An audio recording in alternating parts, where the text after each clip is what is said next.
शासन को किसी भी ऐसे महापुरुष को जिन्होंने एक समाज के तो अंदर जन्म लिया है, लेकिन उन्होंने सिर्फ अपने एक समाज के लिए नहीं बल्कि सर्वत्र समाज के लिए लड़ाई लड़ा, सर्व समाज को सामाजिक और शिक्षा के क्षेत्र में आगे बढ़ाने का काम किया। समय समय पर इस देश की अखंडता को, एकता को बनाने का काम हमारे वीर शहीदों ने और वीरांगनाओं ने किए। इसलिए हम इस मन से कह सकते हैं कि इनको एक समाज के अंदर बांध के हम नहीं रख सकते। इन्होंने सर्वत्र समाज की लड़ाई लड़ा, हर समाज की लड़ाई लड़ा, अपने देश की एकता और अखंडता की लड़ाई लड़ा। इस देश को प्राचीन काल से इस बात का संज्ञा मिली हुई है और हम बचपन से सुनते हैं, और आप लोग भी जो यहाँ बड़े बुजुर्ग बैठे हुए हैं वो भी अपने माता पिता से सुनते हुए आए होंगे कि हमारा ये भारत देश सोने की चिड़िया कहलाती थी और हमारे यहाँ के राजा महाराजा इतने ज्यादा संपन्न हुआ करते थे हर चीज से, सोना चांदी, खान पान, रहन सहन। और यही कारण रहा कि हमारे यहाँ के राजा रजवाड़ों ने कभी भी बाहर जाकर के अन्य देशों के अंदर में आक्रमण नहीं किया। हाँ, ये सही है कि इतिहास हमें बताता है कि हम आपस में लड़ते रहे। हमारी आपस की लड़ाई का फूट का फायदा जो बाहर से जब सेनाएं आई, चाहे वो पुर्तगाली हो, चाहे यूनानी हो,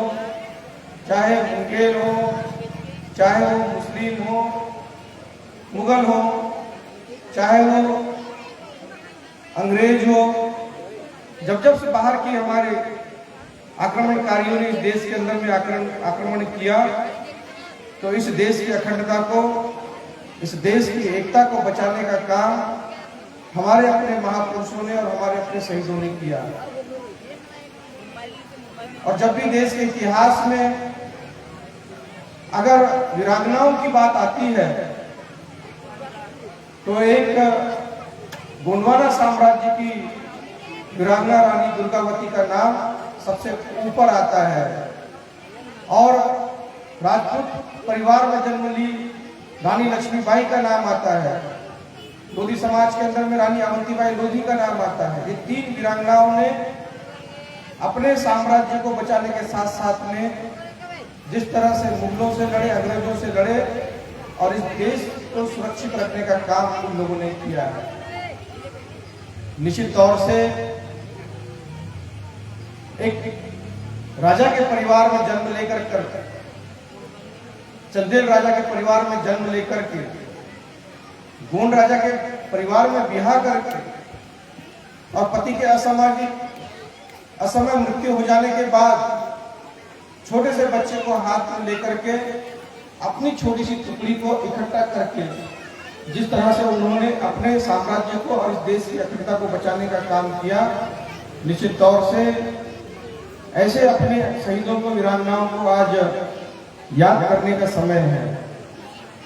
और इन्होंने हमें शिक्षा देकर गए कि ये जो जंगल जमीन है वो हमारे अपने हैं,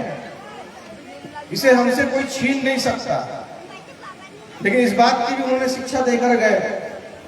कि जब आप समाज के अंदर में रहते हैं तो इस समाज के अंदर में हर किसी को बराबरी का अधिकार है। और सरकारों ने जो काम किया है वो तो काम अपनी सरकारें कर रही हैं समय समय पर, लेकिन हमारा अपना आदिवासी समाज जिस तेजी के साथ में विकास की राह पर आगे बढ़ना था, वो समाज आज भी हमारा कहीं न कहीं पिछड़ा हुआ समाज है।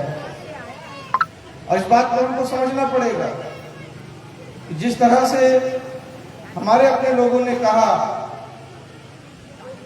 हमारे ज्योतिबा फुले जी ने कहा, माँ सावित्रीबाई फुले जी इस देश की प्रथम शिक्षिका, उन्होंने कहा, बाबा साहब अम्बेडकर जी ने इस बात को कहा कि शिक्षा शेरनी का एक ऐसा दूध है जो इसको पीता है वो दहाड़ता है। आज हमको अपने परिवार के अंदर में लड़ाई लड़ने के लिए तलवार उठाने की आवश्यकता नहीं है। किसी बच्चे को, किसी बेटी को अपने सिंहासन को बचा के रखने के लिए किसी प्रकार से तलवार का संघर्ष करके मारकाट नहीं करना है, बल्कि आज अगर आपको राजा बनना है, सिंहासन तक पहुंचना है, तो उसके लिए पढ़ाई करना है और मेहनत करना पड़ेगा। आज एक आम परिवार में जन्म लेकर अंतिम छोर के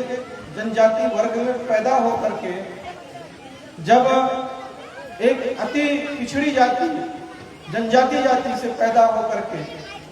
इस देश के राष्ट्रपति द्रौपदी मुर्मू जी बन सकती है, इसका मतलब ये है कि हो सकता है कि यहाँ बैठी हुई कोई ना कोई बच्ची आगे चल के इस देश की प्रधानमंत्री बन जाए, इस देश की राष्ट्रपति बन जाए। इस बात को कहा नहीं जा सकता, ये संभव है, ये संभव है, ये हो सकता है। लेकिन ये तब हो सकता है जब हम अपने बच्चे के अंदर में माता पिता, क्योंकि ये जो चीज होती है ना, माता पिता अपने बच्चों को लीडर बनना सिखाती है। माता